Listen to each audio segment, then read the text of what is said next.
Okay. It's It's Wednesday. Wednesday. Wicked Wake Wednesday. man. Got your Got favorite your favorite. that Got good that old good old sleep. sleep. It's your boy OG Oh, Big it's a Sam big in the Sam in the building. building.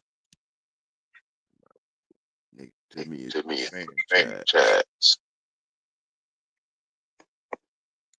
Alright. Right? We gonna get Gonna into get a few few things. things. Say what's Say happening what's to happening to So now, you. it's enough. Good with good with everybody. everybody. We're gonna We're gonna get get into a few into a things thing tonight. tonight. We're gonna We're talk gonna about talk track about and and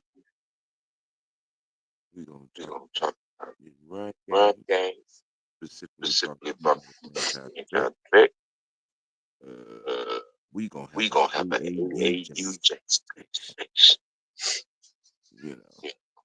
and I'm gonna I'm gonna give give somebody somebody whole other whole couple other things couple as things well. as well.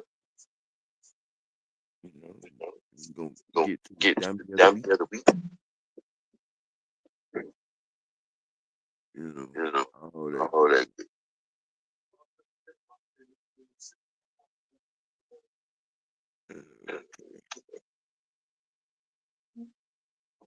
Uh, all right, All right. what we're What gonna we're going do to here, do here. Hold on. Man, track Check this this. having technical Technical. difficulties, getting in, Get in. trying to get everybody Yeah. in. Yeah, Yeah.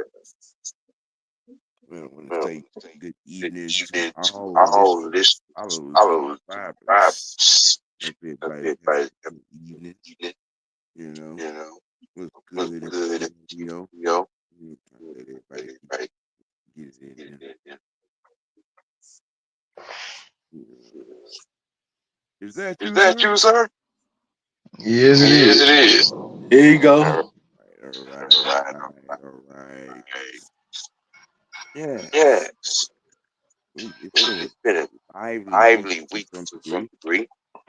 We've been Hold up. Hold up. I'm gonna need I'm gonna need interference from interference from my my echo. echo.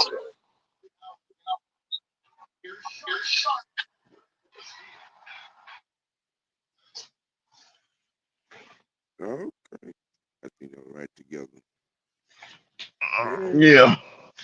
it's been a week of mental instability. It's been a week of,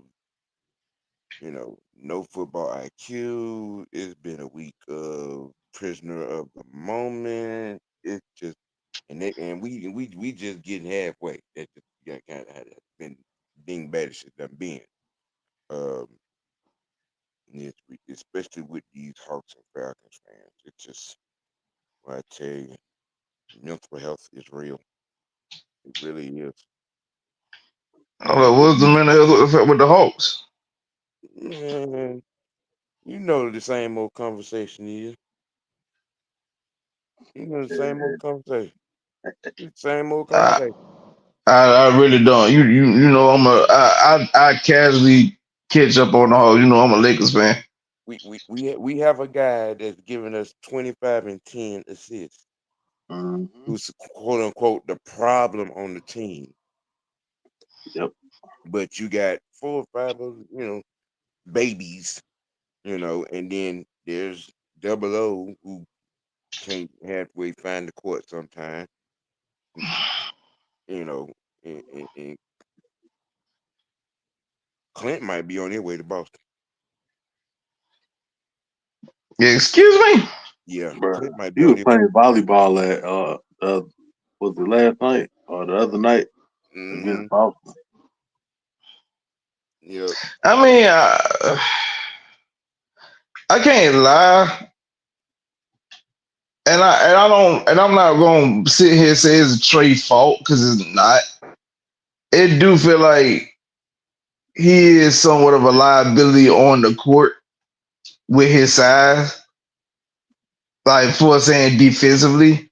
But I wouldn't necessarily say he's the problem. Like Like you need everybody to be on one accord. You know, like you Man, like the man man, been on the team for several years. So you for folks that's there or been seeing him across the league, you should know what you need to be doing when you get here. Like you have to kind of really pick it up on a defensive side of the ball. But I mean, 25, 10, and almost two steals a game. I mean, how much more you want nigga to pick it up? I It, mean, I just having steals don't necessarily mean you playing great defense. You might be getting some thieves here and there, but that don't necessarily mean you playing great defense either. But that, like I said, I'm not blaming him because he definitely will make y'all team go. But you know, I mean, I know where some folks might feel like he could be a liability on the court, whatever the case may be. But at the same time, with let's look at the 2021 run, the playoff seeding in 22, and did y'all make the playoffs in 20? Yeah, no, y'all didn't make the playoffs last season. But what I'm saying is, like, without those runs, like, without him, you don't make those runs. You know what I'm saying? You could say that, he could be a liability, he's this, that, and third, but you don't see the Eastern Conference Finals in 2021 without him on the court. He's definitely the reason why you get there. That's right. it's true. I mean, but like I said, there is no to me. There is just no getting rid of 25, 10, and 2. It's just not. It's not. Absolutely. It's not. Nah. I will say this. I think for me as a fan of the game, one of the reasons why Kobe's death was so detrimental is because the knowledge that he has. Because how I view what he was doing. Because remember now, Gigi showed that Trey Young was her favorite player. Like even traveled from LA to Brooklyn to see the Hawks play on a Friday night Yep. because she wanted to see Trey Young play live. Mm-hmm. So me personally, I feel like Kobe would have took him under his wing and helped him on his deficiencies, even how he could be more effective defensively.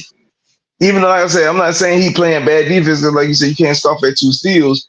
But there are certain things in basketball where it might be a certain area that can make you be more effective on that side of the ball. So like that what I feel like that's one of Trey's kind of weaknesses, but that's what Kobe was known for, taking what your weakness is and making it your strength. So, like I said, to me, that would have felt like Kobe death was kind of detrimental. Is where Trey didn't get the opportunity to train under him. So, Franchise. but who the fuck is Dyson Daniels though? Hey, bro. His defense, bro. Look, he is something serious. Now, I was watching his, when we picked him up, I was watching his game at New Orleans, and he was so on offense. But he comes here, and just the other night against Boston, he put up 28 points. Yeah. Yeah, that's what I'm saying. He was Like, he was an also ran or a fourth option in New Orleans. right. Yeah. That I will also get into that too. Because when you said it, I was like, well, shit, you got to look at it. Hell, fourth option. Hell, who else there? I thought it was somebody else down there probably seeing a lot more than him. 'Cause, of course, McCullough was getting his, Ingram was getting his. Whenever Street clothes was on the court, he was getting his. Mm-hmm. So, like, yeah, like Colin, he definitely wasn't seeing a rock like that. Who? Stevenson, two, three other folk were getting the ball before Dyson was getting the ball down now. So, Right. one team's omission or dismission, what I'm saying, is another team's 28 That, points that off part. the bench. Like Yeah, they we're looking at you, Jets. yeah.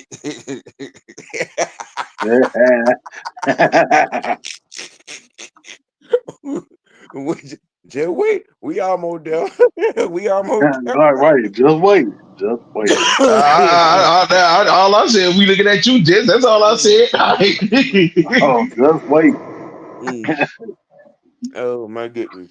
You will be on the chopping block next. Yes. Just wait. But I mean, I think a lot of the difference in this team right now is shit. Our draft, both our draft picks. Dyson Daniels to pick up. I mean, you know what I'm saying. Jalen is doing his thing. Um, there's more than just some promise right there. There is something. There is something. Mm-hmm. Mm-hmm. Man, I'm watching There's Larry Nance Jr. hit corner threes. I'm talking about he hitting up by bottom. I'm looking at this shit like, bro, I ain't never ever seen you shoot like this. uh, uh, he's been doing it. You know, he got a chance to do it with the. Yeah. He just ain't done it, consistently. That Mm-hmm. that's the thing. He's I, good I think time too. I think our problem is we just can't stay healthy. That's it. I mean, if we can be healthy consistently, I mean, I'm not gonna say that I don't see anything that scares me in the East, but we can beat majority of these teams. That's Well, Hold right. up, where DeAndre Hunter at? hurt. Probably heard Oh again. my God. And I'm not like even a I Hawks fan. look, like I said, half of our roster is fucking hurt. Yeah, look. When I be having this conversation with a certain somebody Yeah. who's Yep. absent right now, who should be in here, but Mm-hmm.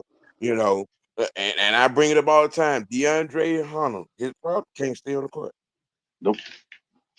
If can't turn around, Yeah, I mean, cause he out. that's the biggest problem is like, don't get me wrong, cause when he's on the court, he's effective. He can give you he can explode for 20 a night, and he can give and he play good defense, good perimeter defense. But when a motherfucker ain't on the court half the damn season, it don't help none. Mm-hmm. Bingo. Yeah. Because if you look at it in that 2020 in that 2021 playoff run y'all had that led to the Eastern Conference Finals. Uh-huh. Like, bro, like people forget that game five, Buddy went what 5 for 5 from the field, Yep. From deep. playing damn good defense. Like Five. you can't scoff at that. He bring you something, but hell, when he ain't on the court, he can't give you nothing. They even bring you number ice packs and towels. Mm-mm. Iron And Man. start calling him street clothes too. Shit. Right. Mm-hmm. He deserved it. Him, He, double he O, deserved it. Yeah. Clint, Yeah. the mass unit. I mean, listen as a fan of basketball. eh, Don't get me wrong. Yes, I'm a Lakers fan. Folks know, but I do like to see the home state team be successful. So if the Hawks win a championship, I ain't gonna say like, "Oh my God, I'm celebrating," but I will be proud because you brought an NBA title back to Georgia. I'm forever want to see this state succeed at any damn thing. But the thing about it is like what I've been seeing in the Hawks organization, they've been allergic to getting true bigs to me, like actual big men. And I don't care. And I know folks like, well, they had Al Horford. Horford ain't trash, but I never consider Horford a center. He was more so a power forward. You could play him at center, but him being a He's a primary center, I didn't see him like that. he's a stretch forward. He's not a true big man. Right, but the Hawks in their heydays kept him at the five, which was crazy to me. Because even when he played at Florida, he was always the four, and Joe Kim Noah was the five. That was dumb. So like I said, I would like for the Atlanta to start looking at getting if they could possibly get a quality big man or someone to paint presence. Because don't get me wrong, I don't knock Clint Capella, but for one, he been playing for a minute, so you getting up there. Mm-hmm. Two, he ain't never really been no. To me, he's never been no dominant presence. Even when he was in Houston, he really wasn't no dominant presence in the paint like that. Like he was like he's suited for the pick and roll joint, but sometimes you need somebody that could be able to, do a little more. Like give you a paint presence. Somebody that Yeah, that you yeah. can see that that's a guaranteed 15 points and 10 boards I can't and trust maybe a him couple down on blocks. that block. I can't trust him on that block. I'm sorry. That's what I'm saying. Like I need more of that. Bring back that paint presence in the NBA. That's why you see a person like Joker be dominating so much because he's a paint presence.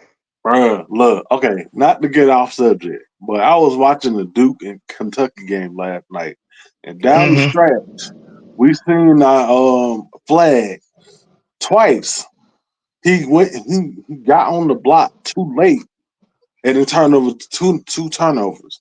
This shit pissed me the fuck off. Like, bruh, I'm, why are you I'm a waiting Duke so fan, so long? I'm a Duke fan, so you already know. Like I ain't gonna lie to you, he tried to play hero ball.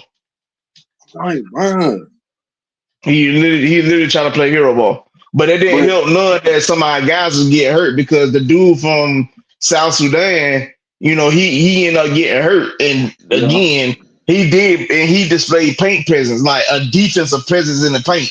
The minute you see him start going out the game, what you see like Kentucky with the attacking. that's true. Yeah, that's the same. What he was doing, that's what I see out of Clint Capella when he's trying to, his back to the basket. I, Right. Right. I hate to see it. Right. We gonna shift gears here. Um, gonna do things a little bit different. Shift over to the gridiron with somewhat of a different aspect of the coach and the quarterback segment. Um, and kind of sort of gonna turn the reins over to Mr. LT on this one. In this coach and the quarterback segment, i.e. via the New York Jets, and LT take a swing on it. Lord, let me pause the game for this one. Uh, I know, I know we all Falcon fans and most Falcon fans are tuned in, and I try to be, we try to be a little diverse team. But I Mm, said a few times that anytime the Jets lose a football game, I was gonna be over their head. right. Yeah, I mean that because again, Robert Saleh got fired for absolutely no reason. The man, so I really want y'all to understand something. Mhm. Prior to him being fired, the Jets defense was giving up 17 points per game. After he's been fired, the Jets defense giving up 26 points per game. That's nearly a 10-point swing the opposite direction. And your offense has not gotten better at all. Like at all. No, The guy that's right now running the organization, Aaron Johnson, not Woody Johnson, but Aaron Johnson. Um, he blamed a wide receiver for costing them back to back games. He Oh, threw a bad pick Aaron against Rodgers. Minnesota. Huh? You talking about Aaron Rodgers? Mhm. No, Aaron Johnson. Yeah, Aaron Johnson. Aaron Johnson. Yeah, I, see, the owner name is Woody Johnson, but right now he ain't running this, so it's Aaron Johnson right now. So right now, Aaron Johnson running the Jets organization. He gets in press conferences and he blames the coordinator. He blames a wide receiver for his piss poor ass throws, saying that this man basically costing them football games or whatnot. But said wide receiver got traded to the Pittsburgh Steelers and was wearing a Steeler uniform all of what 2 hours Mm-hmm. and caught a game winning touchdown pass. Yeah. That Same man, thing. that same receiver that you blame had the same amount of points as you had as an offense for 4 quarters this past Sunday. He got Mm-hmm. 6 points. Y'all scored 6 points. As Arizona proceeded to put belt their ass Sunday. So I don't. Again, people not balling across the NFL, but we blaming coaches for folks not doing their fucking job on the field. I have a problem with that because right now I see a lot of coaches, and like I said, some are warranted to be fired. I'm not going to deny that some are warranted to be fired, but Robert Saleh wasn't one of them because what he specialized in was doing their job.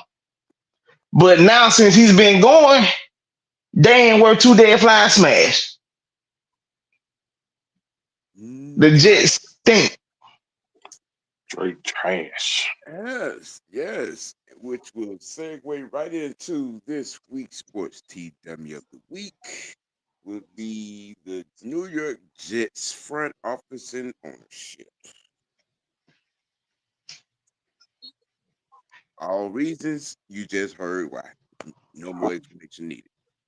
I mean, listen, man. Every week that these folks take losses, Mhm. it makes the decision look worse and worse. Yet the person that y'all said was supposed to be y'all savior looking trash as hell on the field. He's doing nothing. Nothing. Like you look at listen. You forced the trade for Devontae Adams, I, and he been on the milk carton since. Right, right. Let's really. I want y'all to. I'm going to dissect this for y'all real quick. mm-hmm. Cooper. So what the dude name is? DeAndre Hopkins. Yeah. Get traded from the Titans. Go to Kansas City. His first game there, scores a touchdown. Amari Yep. Cooper leaves from Cleveland. Go to Buffalo. His first game in the Buffalo Bills uniform, scores a touchdown. Yep. Devontae Adams, first game in a Jets uniform, ain't did shit. Nathan. Not at So all. who's really the problem here? Like, do y'all want to know how bad the Jets is this year? At this point, last season, with a quarterback that threw 9 touchdowns in 18 weeks, they had a winning record. Mm-hmm. They had a better record last year than what they do this year at this time with a quarterback that threw 9 touchdowns. So who really at fault here? But while you got this motherfucker here going fucking dark retreats, he go find him a cabin somewhere Right. to do white substances that Ronald Reagan sprinkled in black neighborhoods in '82. Wow. I'm just saying That- it really grinds my gears watching this. Okay, Peter Griffin. I'm Right. just saying. I'm just saying, man. It is. I need folks to understand that. Don't get me wrong. Certain coaches do deserve a job being tossed. I'm an advocate. I look at Doug Peterson in Jacksonville. He needs to be fired. I look at Brian Dabble in New York. Y'all should have been fired before the season started for letting Saquon walk for nothing. Been I, fired. He should have been fired. Fired. Everybody should be fired. Everybody. Everybody fired. And to a We having a fire sale. to a division rival at that. right. And this man out here doing video game moves. Yeah. Yeah. Mm. Like I'm talking about the minute y'all let say the minute it broke news said breaking news, Saquon Barkley signs with the Philadelphia Eagles. eh, Everybody lost their job. Everybody gone. Matter of Right. fact, the Giants don't even exist as a team for the 2024 season. The players got fired too.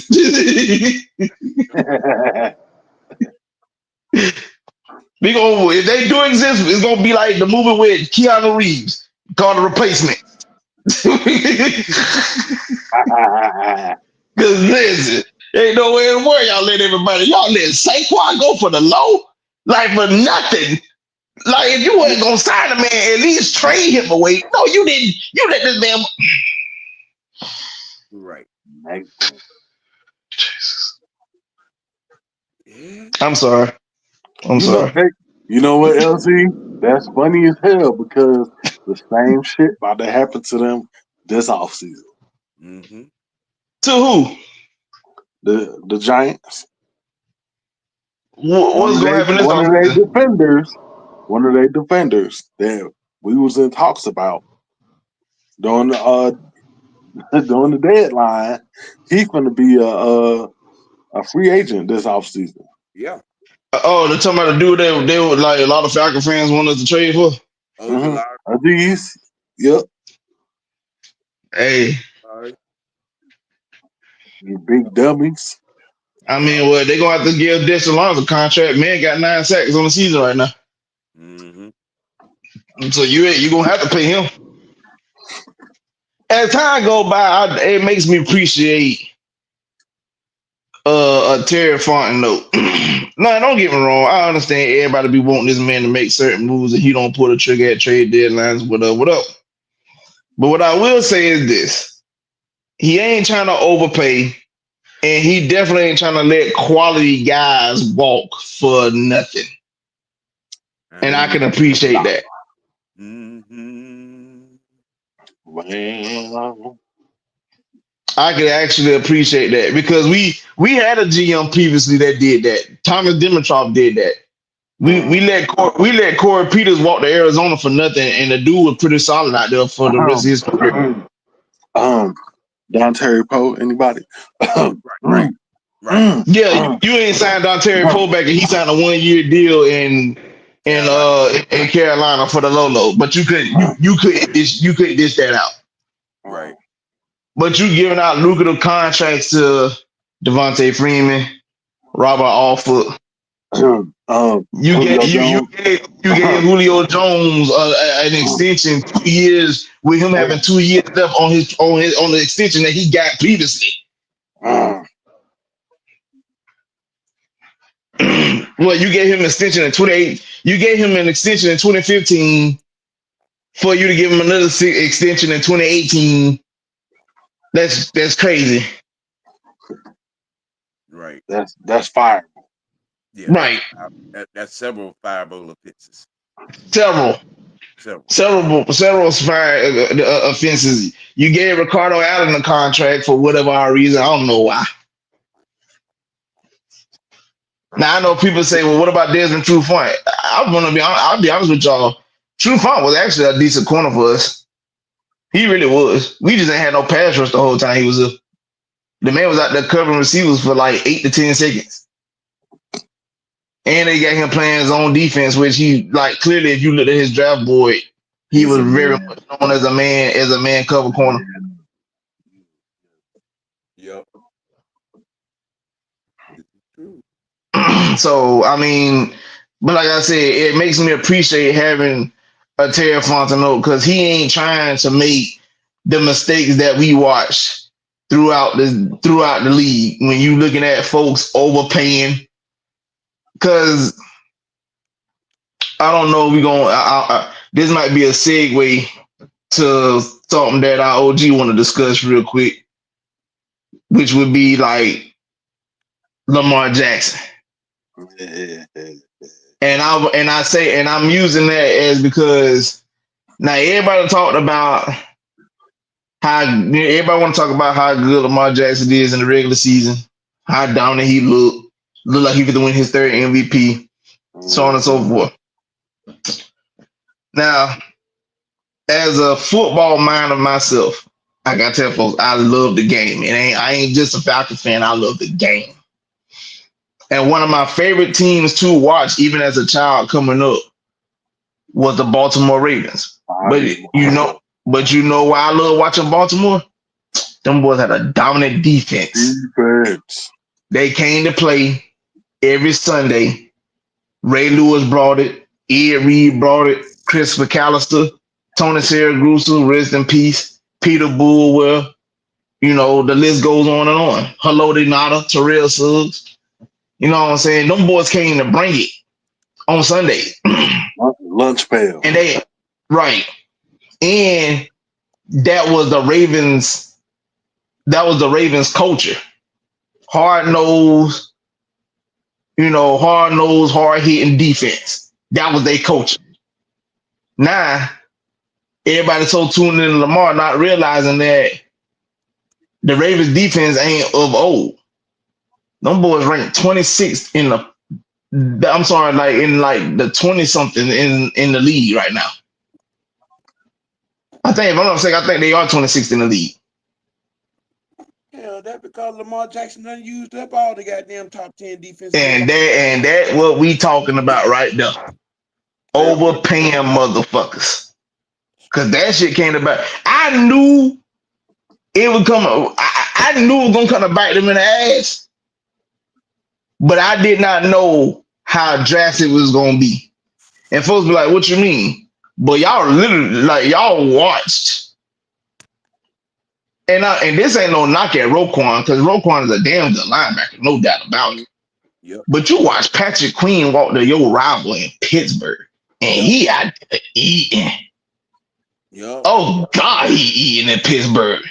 Boy, he fit right in. Mm-hmm. Now, see, this is part of the reason why Lamar Jackson is AAU. See, and he's gonna continue to be AAU in this part of the world until the playoff results change. Okay, you know. Now I'm gonna tune it up a little bit because I've had some particular individuals on my timeline on Twitter with their fuckery, you know, and want to, hey, why you hating on them? Man, don't. I'm gonna announce this real quick. I'm gonna make this a real quick announcement. I'm gonna tell you, the next motherfucker try to step to me about, hey, he got 2 MVPs. I'm gonna tell you where you can put them goddamn 2 running back MVPs too. Man, we on YouTube.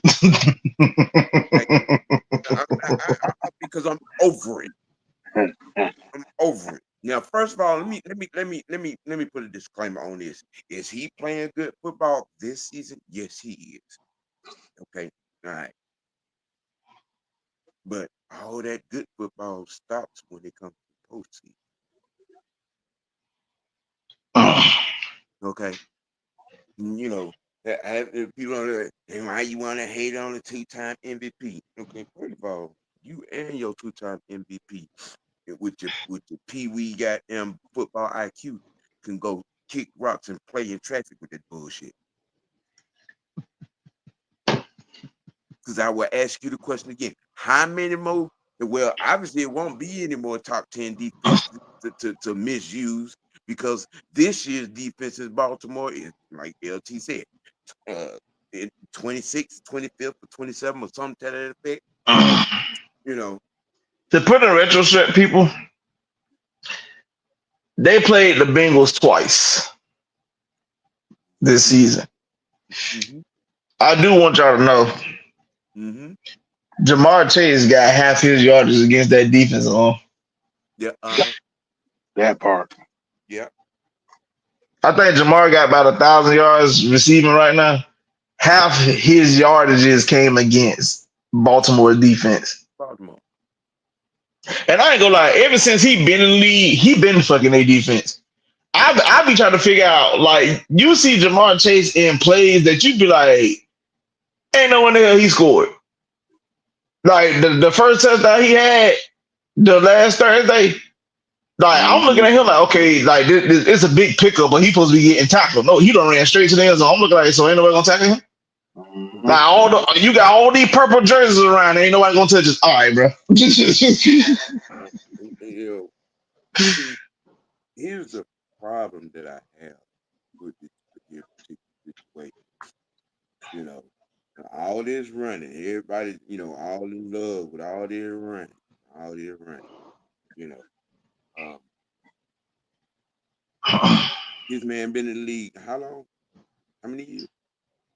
I think 7 this is years. seventh season now. I think it's 18, 19, 20, 21, 22, 23, 24. Yep. This is seventh season. Never seven, see. Yep. 7 years in the league and still can't read a defense.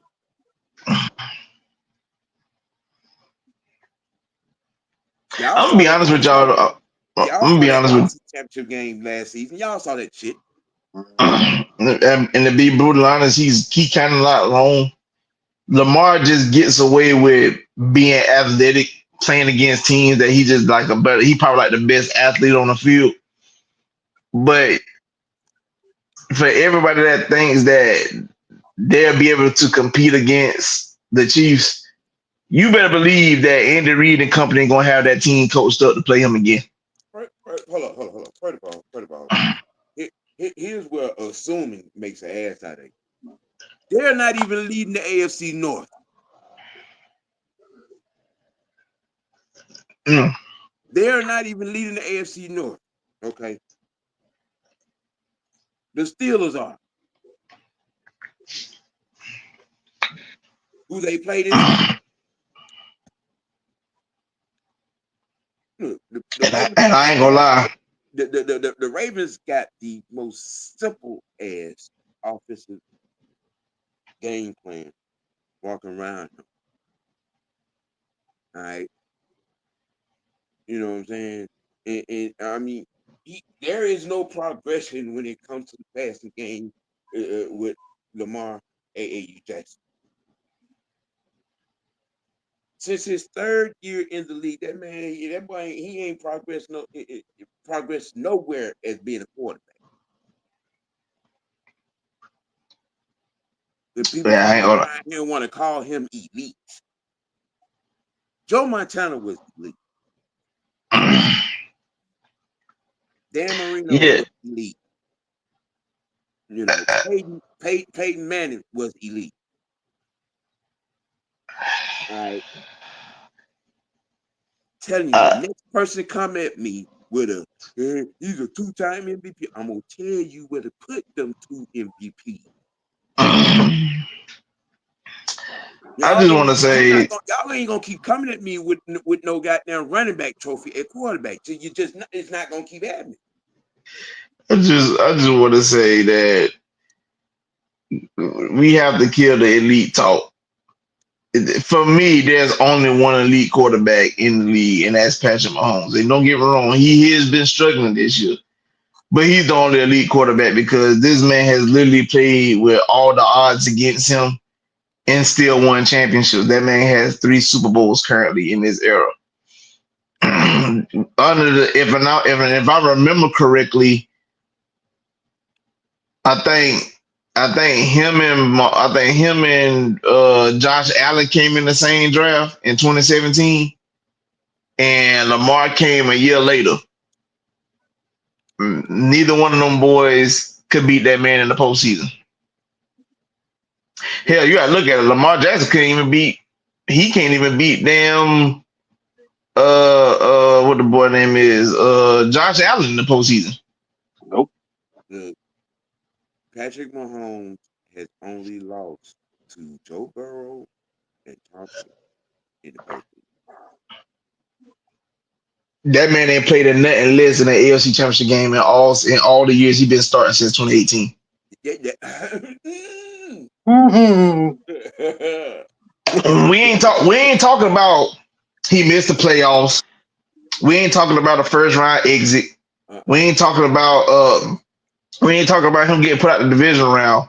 AFC Championship or less. 6 straight AFC Championship games. 6 straight. And four Super Bowl bursts. And with two of his losses, his first AFC Championship game loss came against Tom Brady and the Patriots, Mm-hmm. and his Super Bowl loss came against Tom Brady and the Buccaneers. Yep. Wait a minute. That's Other than that, the boy's a winner. he got three. He only got three playoff. Joe and two against Tom. And that also leads to the rule changes in the NFL.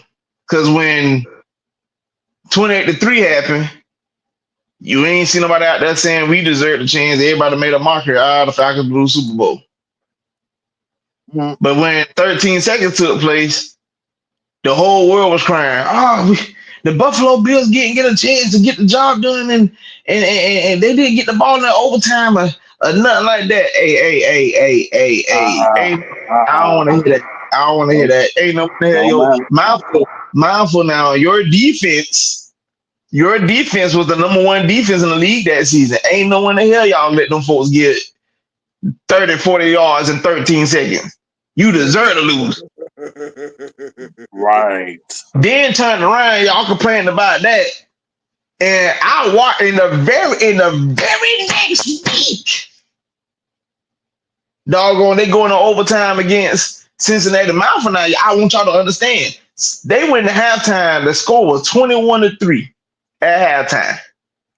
Cincinnati roared back and scored 21 unanswered. And they had to take Mahomes them on a late game drive. They sent the game to overtime. Cincinnati lost the coin toss. They thinking, oh, it's in the bag. Nope. Since the defense said we finna come up with a pick. And Burrow said we ain't finna give y'all a chance. We finna end this shit now. Right. But we got the playoff rule change because of the 13 seconds joint. But you complaining about a damn number one defense not doing their job. Excuse me. Y'all can miss me. But at the end of the day, there's only one elite quarterback in this league, and that is Patrick Mahomes. So Because that man won when he had home field advantage. And then that man walked into about only his rival's house in Buffalo. He walked in their house and got a dub. He turned around and walked in Baltimore and got a dub. Easy. Easy.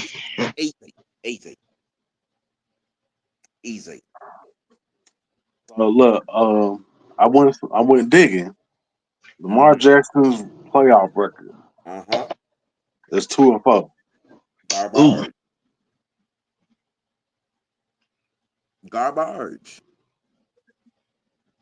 Because y'all don't want to talk about that. Listen, I would never get that debacle against Tennessee. Oh my God. And look, his touchdown and interceptions. Hold on. 6-6. Is that what you call elite? Is that elite? And I had Falcon fans saying they were I had Falcon fans telling me they were Matt Ryan fault. We lost Super Bowl. That man they threw a pick that whole playoff run. Right. Ain't that a bitch? Ain't that a bitch? Is that we see that right there? All those numbers that the franchise just gave y'all is the reason why Lamar Jackson is and will be AAU until further notice. That right there. And their defense ain't as dominant as in years past. So I'm gonna be honest with y'all. I don't see them. I don't see them going far in the postseason. I really don't. But again, all this Lamar Jackson talk, and they're not leading the AFC North. And the worst thing that could happen for them if they get Pittsburgh in the first round, they definitely do. They play Pittsburgh this week. I know, but I mean, I honestly, I really feel like Pittsburgh gonna expose the hell out that shit. Not even gonna hold you. I mean, truth be told, Washington kind of already did that because they barely beat Washington. Uh-huh. Yeah, they did. And I think Russell gonna undress their ass. And we being honest, they you gotta look at it. What is Baltimore's record right now? What are they? Eight, What, 7-3? 73? Yeah, 7-3. Yep. I believe so. If luckily that Cincinnati doing what Baltimore did, giving your quarterback all that damn money, ultimately Yeah, cost you your defense. yeah, 7-3, But and Pittsburgh is 7-2. Mm-hmm. yeah, because Pittsburgh don't have their bye week already. Yep. Yeah, But what I'm saying is you gotta look at it. Cincinnati squandered two Burrow and Chase performances. Yes, they did. They they did. Cincinnati dead ass squandered two Burrow and Chase performances. If they don't squander those performances, them boys are legit 5-5. Mm-hmm. Uh-huh. They are legit 5-5. Mm-hmm. So like, I mean, I mean, I'm just gonna keep it a book. Like, there's nothing about Baltimore this season that impresses me at all. Nothing. Nothing impresses me. Them boys are so at best. And when it's all said and done, I just if the current playoff picture, what you got? Of course, you got Kansas City at the number one spot. I'm assuming Pittsburgh the number two spot. If it ain't them, it's Buffalo. And then the number four spot would be hell Houston. Houston. Yeah, Let me see. Pitt is 70. Okay. All right. It's a mess. and then what? Baltimore should be like the fifth seed. Yeah. Really and truly, like they only chance of getting a playoff dub is playing Houston. That's really it. Yeah. Cause I don't see them beating Buffalo. I don't see them beating Pittsburgh. I don't see them beating Kansas City.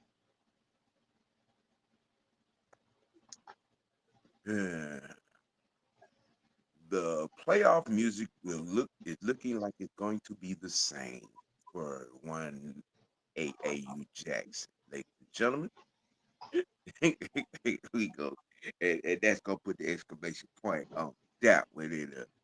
We gonna spin this thing, spin the ball on around here to these here dirty birds. This particular topic, we're gonna give the lead on this to the franchise. We're gonna tip off the franchise today on the rain game.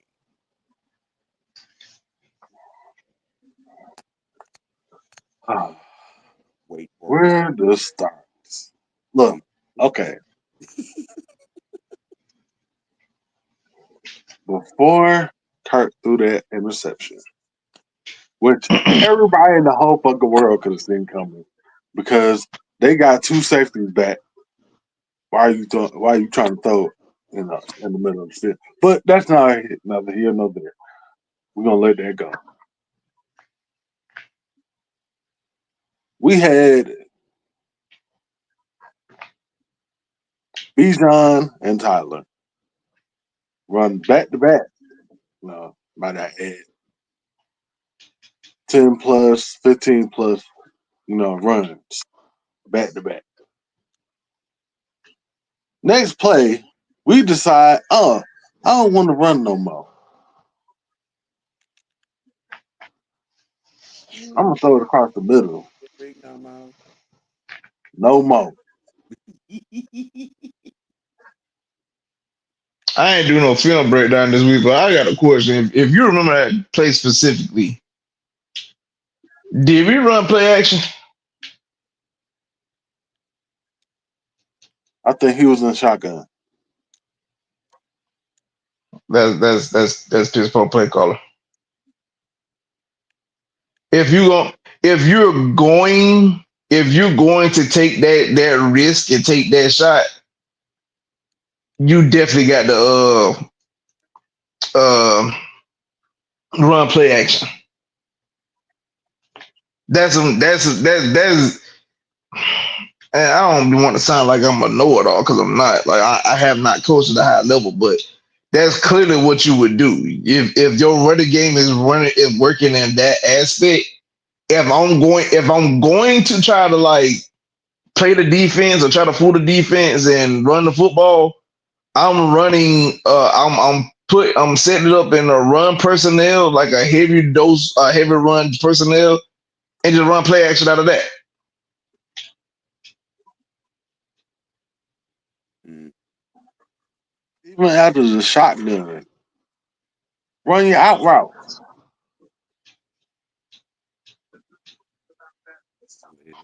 because I mean we are in the fourth quarter, so they obviously looking for you to pass in the middle of the field. So your out routes, or where's the crossing routes at? Take them safeties out the equation, like. But I mean, I, I I'm gonna be honest with y'all. I felt like when we got the ball first, you know how I don't know if y'all got that feeling before because like I said, I played the game, watched a lot of the game. I love the game, but you ever seen like how the offense start off and you just be like, oh shit. here we go Cause it again. don't, yeah, because it don't look like what it's supposed to. Yep. Initiating it like you, like the first play for scrimmage, you in a shotgun formation and you passing. I'm saying to myself, oh y'all on bullshit today, because you playing against a team that is definitely not. They're one of the worst run defense teams in the league, and you come out passing. I would never not understand why coaches do that.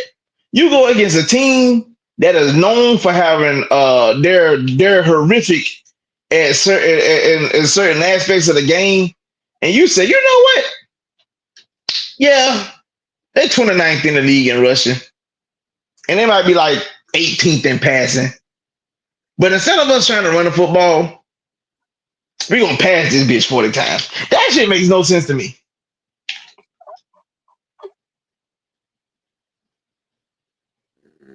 Now, I want to add to that because I know I know folks wanted to people wanted to euthanize Young Way Cool Sunday. And I'm not gonna say that man didn't deserve some blame because he clearly did. Nine Missing, yeah, nine. yeah, 9 point. Well, I'm gonna say 6 Nine. because I'm gonna say 6 is on him because you can't help the blocking part. Like, your front got to do their job in order for you to get the ball off. But like altogether, it was 9 points that was missed. Now, with me saying that, um, I kind of put this, and I said this on Twitter, Facebook, even the new app Blueski now. I said that I put a good portion of this blame on Raheem Morris. Now, folks said, how do you blame Raheem Morris? To me, here's where you have to display your coaching ability. You got to know what's what. The Saints are 2-7. They're on a 7-game losing streak. You just fired your head coach and made some moves and coaching moves in your organization. You know this is a bitter rivalry. You know this. And it's not like Raheem Morris don't know this. He's coached here before. He coached in this division before. So you know playing the Saints is a heated rivalry. And you don't have your team together for this. Because in my mind, okay, this is a bit of rivalry. They're on a 7-game losing streak. They just fired their head coach. The guy they got as their head coach is a very likable guy within the organization. and they're playing us this week, which means that they don't milk their season in. This is their Super Bowl. This is the Saints Super Bowl. It wouldn't make a Saints fan or a Saints player happier than beating the Falcons while they on top. And then you allow that to happen. Because your offense came out sputtering. Your defense, you listen, man. Y'all let Marquez Valdez Scantling score 2 tubs. Y'all ain't serious about football. You ain't serious about football. If you had Chris Olave, understandable. Raheem Nasheed, I can understand that. Marquez Valdez Scantling with 2 tubs. Y'all ain't serious. Y'all ain't serious at all. because I'm gonna use uh I'm gonna use Chance's particular reference at this point on that, and I hear what everybody's saying, and all that, with the Saints record and everything. But any given Sunday, number one, number two, every Sunday we line up against these organizations and their players. They're making millions of dollars too. Mhm. I agree. Okay, they're making millions of dollars too. All right, and yeah, true. For the very same reasons, there's some of the reasons you name.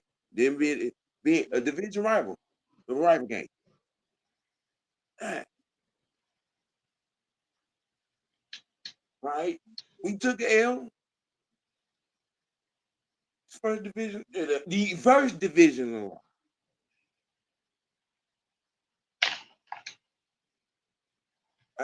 I'm not gonna go so far to say we ain't serious about football. I'm not.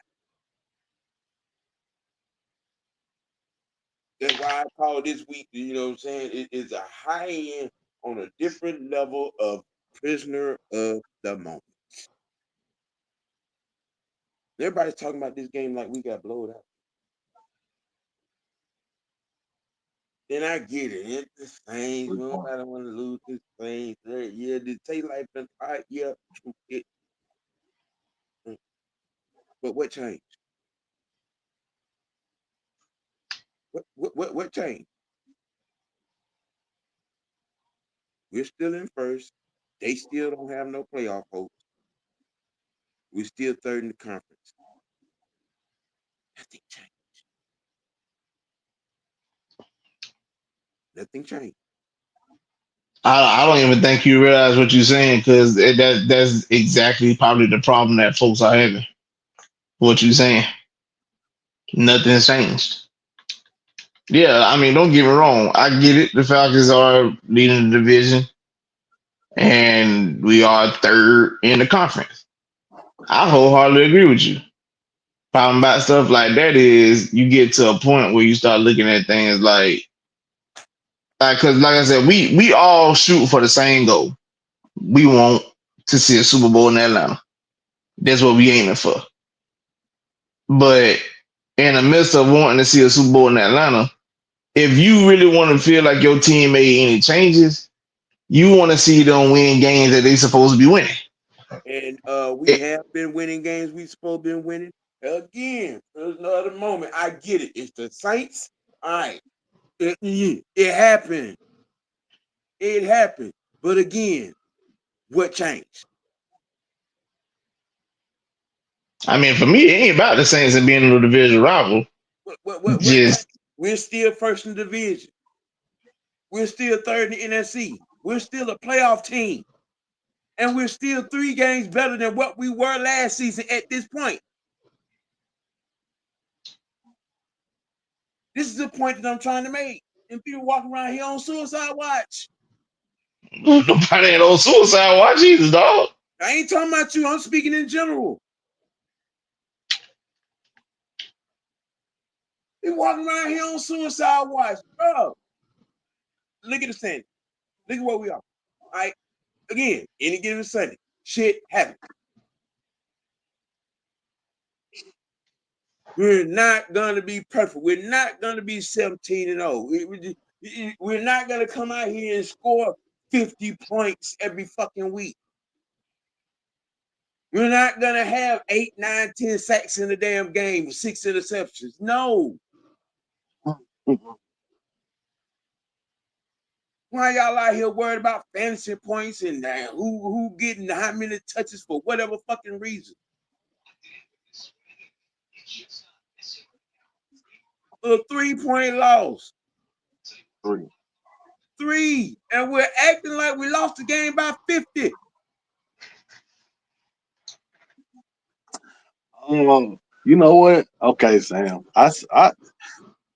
They mistaken what happened at the end of last year for what happened last week. Right. Yeah, yeah. Because last time we went to New Orleans, we got blown out, and we only lost by 3 points.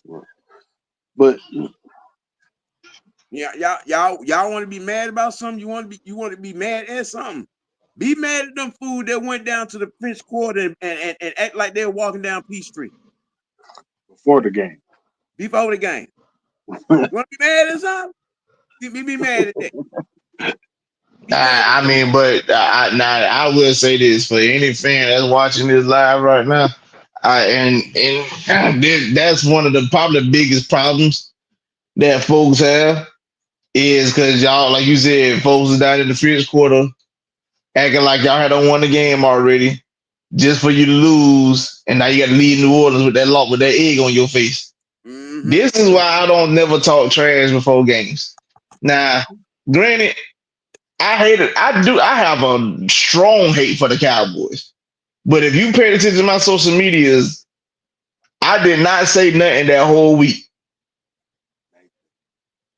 Now, when we started like pulling the game away Sunday, then yeah, I let it sing. I damn sure did, because fuck the Cowboys. But I knew not to say too much because one thing about bragging about something, that shit can't come out the back of your back you in the ass. I mean, I saw it firsthand on February 5th, 2017. Halftime got here, scored 21-3. And down here in Savannah, at my homeboy house, he in an apartment complex, the motherfuckers yelling, boy, the motherfucking Packers, boy. Motherfucking Packers. I'm talking about all across the parking lot. In different sections of the apartment complex. But I'm talking about hooping and hollering. Boy, by midnight, boy, cries of the church. And drop. Niggas was sick. Niggas was sick. Now, I drove home. I had a homeboy that rolled with me. And, he was a Dolphins fan, so, he really ain't got no dog in this fight. He looking at me like, bro, you straight? I'm good. He was like, that shit ain't fucking with you? It's not? But y'all said like y'all had a Super Bowl in the bag. I don't brag, dog. Two things. I told him two things here. Two things I knew for sure. You don't never celebrate too early. And if it's anything you know for sure, when you play against that team from Boston on the other side, bullshit comes in effect. Never count them niggas. Ain't that when it ain't nothing over until them triple digits hit and you got them triple zeros hit and you got the lead. Especially playing New England. But I was there. What the motherfucking Falcons, boy? Them Falcons, boy, we was the party. Boy, the Falcons are breaking Super Bowl home finally. Boy, we going to the A. We supposed to do this. We gonna be all that magic shit. All of that. A lot of y'all don't even know the story came out. Robert Alford told this. He said, man, at halftime, they were popping champagne. Yeah. Like they won already. Yeah.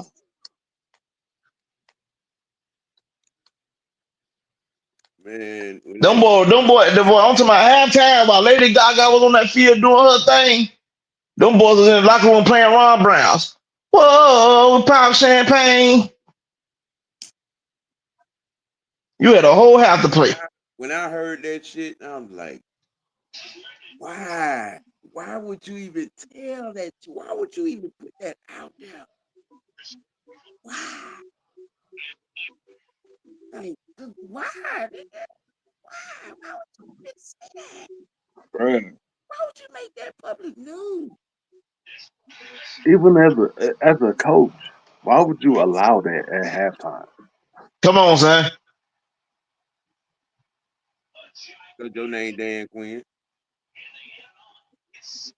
Which makes it worse. That would make that situation worse for him because you allowed that knowing that you played against Brady just a couple of years ago. Exactly. 2 years prior, What? you was looking at that same man who took a championship away from you the last time. So instead of you having the mindset of saying, "Hey, y'all, chill. No, We still no, got Brady over there." no. Wait now. Bruh. Huh. Mm, Wait now. mm. We not gonna sit here and say that New England took that. We gonna say Pete Carroll gave that. But that too. We gonna say Yeah. Pete this is Carroll one gave time. that away. I I'm mean, gonna yeah, run. but what I'm This is saying one is time. he instead of but what I'm saying is instead of you leaving with 2 rings, you left there with crazy faces that night. I'm gonna quote Richard Sherman when the play happened. What the fuck was that? Mm. And the best story that I've heard coming out of that Super Bowl, Marshawn Lee, he Mm-hmm. walked Nah, he walked off the field and walked right up to Pete Carroll and just bust out laughing in his face.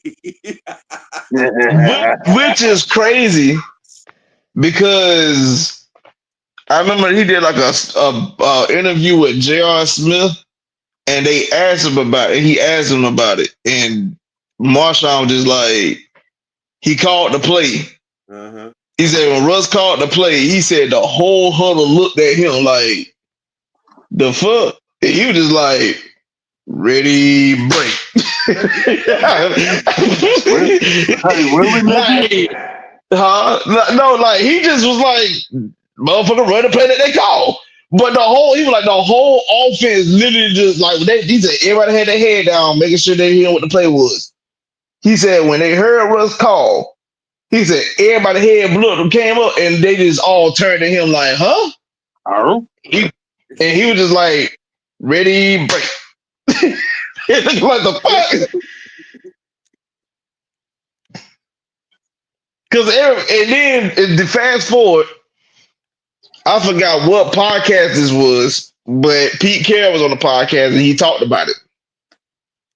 And he said the reason why the audible was okay is because New England brought in their goal line personnel. So they was thinking, well, we could just pass out of this. And I said, Pete, you can never make up for that excuse. I don't give a damn if they bought a no, tank on no. that on that field. I'm running that bitch all 4 downs. You're gonna have to stop beast mode all 4 times. Yeah, you If you gonna do have to that, stop me. The fuck? you deserve that Super Bowl. But I'd be damned if I call a pass play at the 1 yard line. Mm-mm. As a Mm. matter of fact, if you remember how the sequence went, remember the miraculous catch by Javon Curse. I mean by Jermaine Curse. It was like first and goal at the 5 yard line. Yeah. They handed the ball off to Marshawn and he got 4 yards. It went from the 5 to the 1. Mm-hmm. It was like handed off again. Like, why not? But like you said, when Marshawn walked on the field, you walked right past Pete Carroll and laughed in his face. As you supposed to. They're stupid.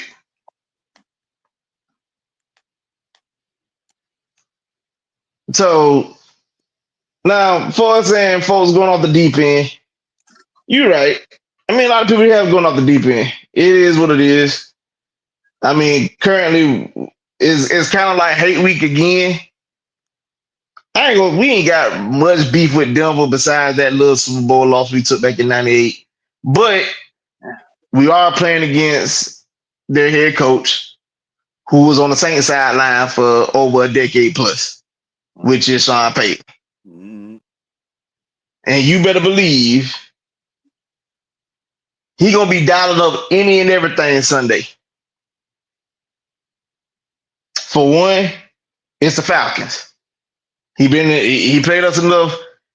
No matter if he is in the AFC, it's still gonna be fuck the Falcons. I Right. already know that from him. Yep. Secondly, Denver just came off an excruciating ass loss Sunday. Yeah. Last second. Yeah. Listen, I've seen hiccups. Like I've seen people win games by off of you miss a field goal or bad fumble the snap, stuff like that. Right. But for your shit to get blocked, At the buzzer. like I've seen people block field goals and return them for touchdowns for the win. But I'm talking about like this is an undefeated team that full feel like should have been lost the game, and you thinking, damn, Kansas City for the fine to take a loss after they've been skating all season. Nope, this motherfucker come to the last scrimmage, but you Yeah. like, bruh, like when I saw it, all I could do is shake my head and say, bruh, it, all I could say to myself was, the Illuminati working. Well, we gonna get to the last topic. The last topic. The last topic. Is Troy T1000 Anderson a bust? Why is this a topic? I had this irritating ass conversation today and yesterday on on my timeline on Twitter, and I mean I know what my answer to this question is. I just wanted to hear Mhm. what y'all had to say on said question.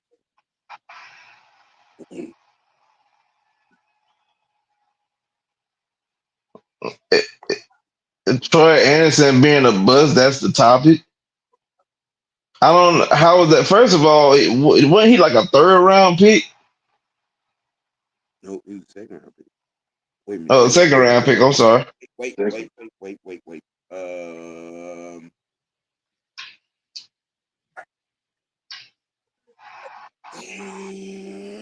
I think. Hmm, was he? I mean, shoot, Let's see. and look it up for me real quick. What he was? Second round pick, third round pick, what?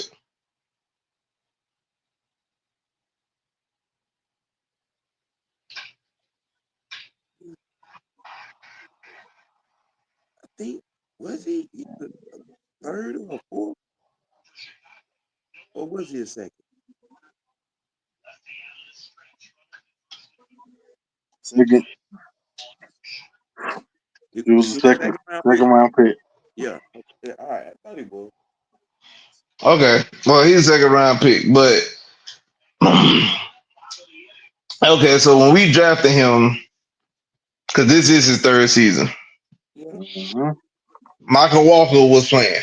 Y'all and oh, I ain't forget you, some bitches. Y'all was in all the rage for that man, and was clearly telling y'all that this man was clearly like he was literally the weakest link of our defense. Like as a matter of fact, I remember when we the game that we got screwed out of beating Tampa the first time in 2022. Yep. He got hurt in. Michael Walker got hurt, which He did. ultimately had to insert Troy Anderson. Yep. And literally, the defense looked that much better with him on the field. The body language of the whole defense changed. Like, no, it just changed. Then he ultimately took over for the rest of the season. Like I think, like later on in the season, and like I said, defense looked at that much stronger. Last year, I literally the first sack of the season last year came from him off a blitz, and then he tore his pec week 2, and he was gone for the season. This year, like he had some hiccups here and there, but for the most part, he been solid, especially as a cover linebacker. If you realize one of the main, let's look at the initial Saints game. Saints Alvin Kamara was running rampant the first few weeks of the season. Yep. Played the Falcons in week 4. The man was non-existent until Anderson went out. And the Yep. last drive that they used for them to take the lead was when Anderson was out. That's when he came alive. For the most part, he was in a straitjacket. Even on one play, I know for sure on one play where it would have went to Camaro, he did like a sprint across the formation. But when he did it, Troy Anderson sprinted with him. And I'm here to tell you, Derek Carr had to keep his vision downfield because if he would have turned and threw it to Camaro, Troy would have caught the ball and went the other direction with it. Mindfully, I think he already had a pick six in that game. Um. I think that was the game he did catch a pick six. Yeah. Yeah, it was. He would have had 2 that game if he'd have threw that ball to Camaro on that second play. On that play. So Troy Anderson even Brian Baldinger did a breakdown on Troy Anderson in one game we played and showed y'all like, yo, he's real deal. So for you to say that, for anybody to argue and say that Troy Anderson is a bust is absolutely you wilding. You're absolutely wilding.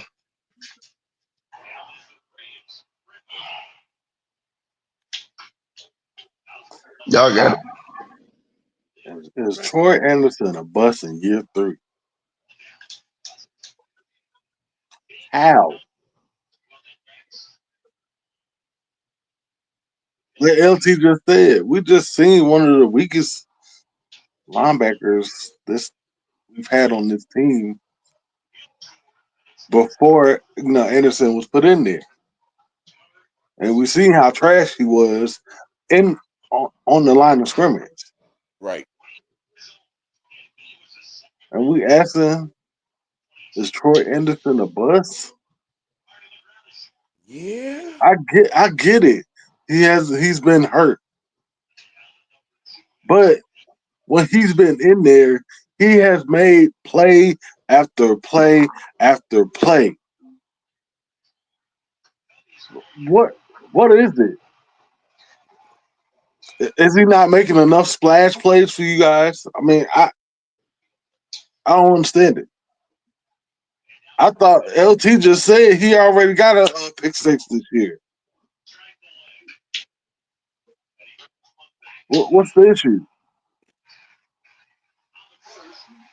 Yeah. What did he get because he got beat by Kamara? You know, on the what was it, a screen pass on Sunday? Did that hurt your feelings?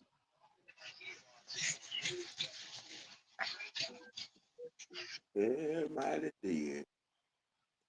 Well. Did that make your feelings tender?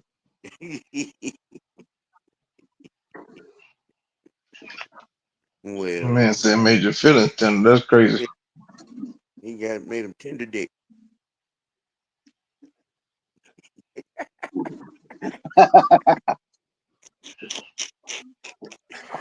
Well, ladies and gentlemen, the teapot is empty. Uh, we've been in this thing an hour and 20 minutes. Good conversation though. You know what I'm saying? You know, look your bub. You know what I'm saying? Like, share, subscribe. You know all that good jazz. You know what I'm saying? And, you know, all across the platforms. Me, the franchise, y'all. You know, watch it, LT talking crazy on Twitter.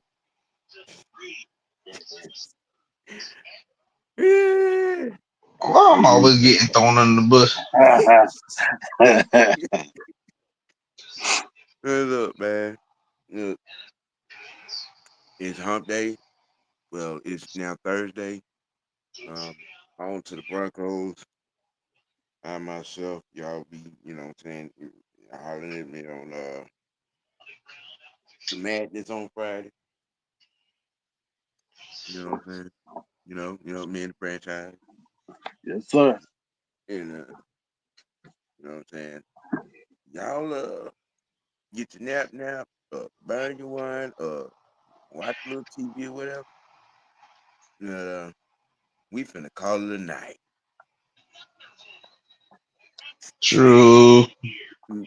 for the Mm, franchise, LT, it's the OG man,